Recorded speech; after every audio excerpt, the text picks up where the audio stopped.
ആരെങ്കിലും ഒരാൾ നബി സല്ലല്ലാഹു അലൈഹി വസല്ലമ തങ്ങളുടെ മൗലിദ് പാരായണം ചെയ്യപ്പെടുന്ന സദസ്സ് ലക്ഷ്യം വെച്ച് ആ സദസ്സിൽ വന്നിരുന്നാൽ സിർറുസിഖ്തി റളിയല്ലാഹു അൻഹു പറയുകയാണ് ഫഖദ് ഖസദ റൗളതം മിർ റിയാദിൽ ജന്ന.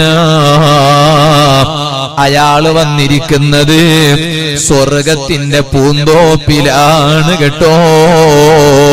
ആ സദസ്സിൽ അയാൾ വന്നിരിക്കാൻ കാരണം നബി സല്ലല്ലാഹു അലൈഹി വസല്ലമ തങ്ങളോടുള്ള മഹബ്ബത്ത് കൊണ്ടാണ്. മൻ അഹബ്ബനി കാന മഈ ഫിൽ ജന്ന. എന്നെ ഒരാൾ സ്നേഹിച്ചാൽ എന്നോടൊപ്പം സ്വർഗത്തിലാണെന്ന് പഠിപ്പിച്ചത് നബി സല്ലല്ലാഹു അലൈഹി വസല്ലമ തങ്ങളാണ്. ആ തങ്ങളോടുള്ള മഹബ്ബത്ത് കൊണ്ടാണ് തങ്ങളെ പുകഴ്ത്തി പറയുന്ന സദസ്സിൽ വന്ന് അവരിയ്ക്കുന്നത്.